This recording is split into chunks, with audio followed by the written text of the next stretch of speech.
together. Just a ton of games. And even though he did tons of stuff that was really suspicious, I still wanted to beat him because I was really competitive. You know, I've been playing all these other games with my brother competitively. I like competing with someone as a friend. Why not do it with this Jello 1 player? And that has been so helpful to me. The idea that a good strategy and solid play doesn't revolve around tricks. It doesn't revolve around surprises. It doesn't revolve around having hidden information. It revolves around very solid, strong timing and crisp execution. And that was such a valuable lesson that I couldn't try to sneak a little drop in there. My gimmick of sneaking the Overlord with lurkers into his base never worked. I had to just have more units, and I had to have better timing. And I wasn't able to go... So right now, I was a... oh my god, I haven't even finished the story. Yeah, so this is... I'm a sophomore in high school. It's 2001. And I don't qualify, and I'm all bummed out. But my mom... I'll actually spend a little bit of time talking about her in this, because having a supportive family, having a StarCraft family, has been instrumental to, like, everything. My mom saw how bummed out Nick and I were. She'd heard us talk about Boxer.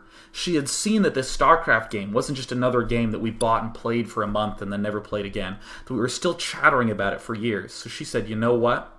We don't have much money, but we're going to get these tickets. We're going to fly out to Los Angeles, and we're going to play in this tournament. Which was just, like, so nice to have, like, my mom be, like, that supportive. And the problem is that we show up and we're the two kids whose mom came with us. Oh, God. Ugh. How revolting to be cool at that age. To be, you know, have your mom be the chauffeur, you know, the chaperone for the event. But, you know, she was really polite. She didn't try to, like, step in and be like, you know, Nick was known as Tasteless then. I was still Sleeping Drone. She's like, you know, I'm Sleeping Drone and Tasteless mom. No, she was very low-key and went off and, you know, just, like, read a book. And I remember Nick got eliminated first round. He got knocked to the losers bracket first round, and you know, he advanced forward once, and he lost then, and it was just it was so painful, because I remember in his first game he was playing against someone whose name I can't remember anymore. He built like 4 or 5 creep colonies and had an overlord outside the guy's base, so he would morph him to Sunkens if the guy ever moved out. But Nick wasn't watching the minimap at that exact instant, so the guy just got to his base and there were like 5 creep colonies, so he ended up losing. But I was in like a bracket with, I wouldn't call it easy people, but I would call it people who I 9-pooled. 9-pooled everyone, right? I 9-pooled 7 straight matches until somehow I'm getting pretty deep in this tournament, and there were a lot of famous players there. Maynard was there. He was, you know, the best American player at the time. Weir was there, Wizard was there, Blue Wolf was there, Froz was there. That was his first tournament appearance. Really strong Protoss player named Requiem was there.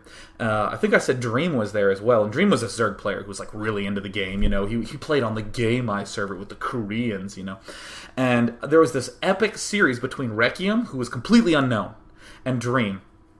And I mean, like it was first this like 20-minute game.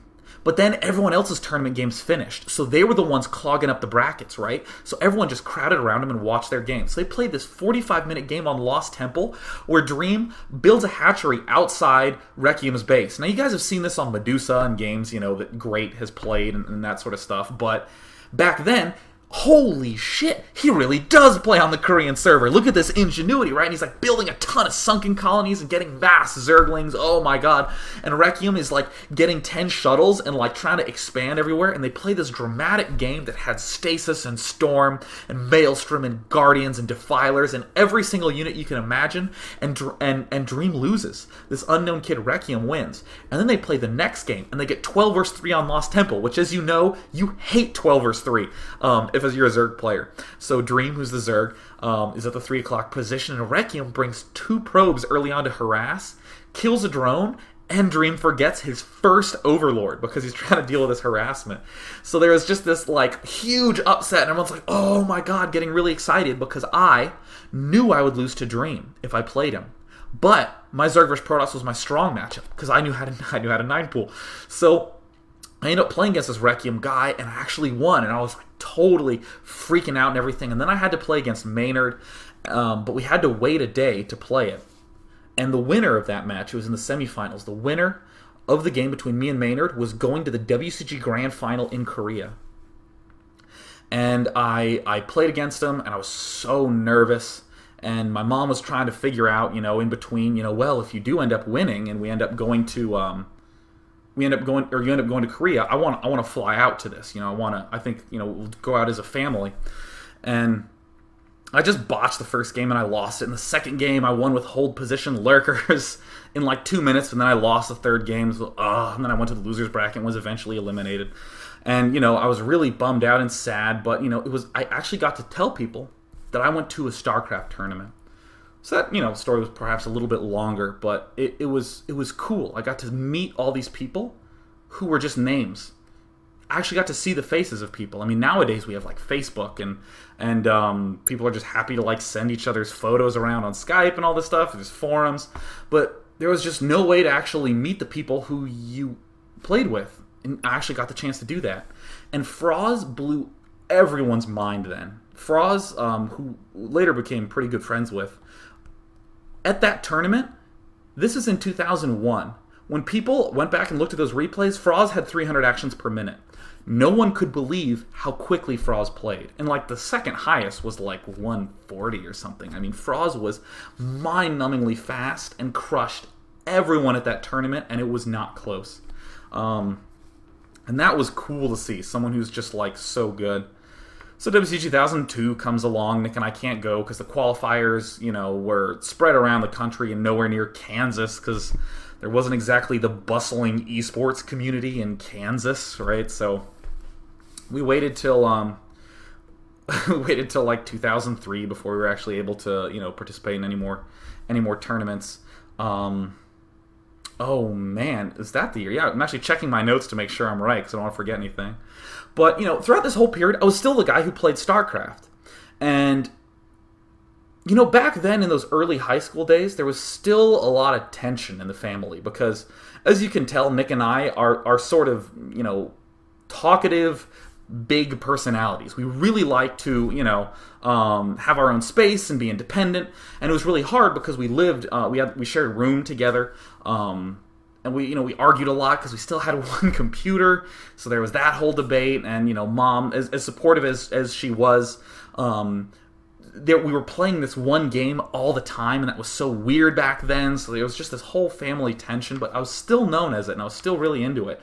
And I remember even like dating girls in high school and telling them I played StarCraft and trying to explain it to them because I just was so excited about it. I just thought it was so cool that I was playing this game. It really pissed me off, this one girl I dated. I explained to her GG, that you say good game, and she would type it to me on AIM, but she would do lowercase g period, lowercase g period. I'm like, that's not how you abbreviate it. It's GG, it's just a thing. So she would like do it to like poke fun at me. Ugh, I'm so glad. So glad that ended. Clearly she does not respect the important things in life. So, 2003 was actually where cool stuff started to happen, right? Where Nick and I, where WCG was still going strong, there were some major tournaments. And for WCG 2003, there were actually 20 qualifier locations across the entire United States.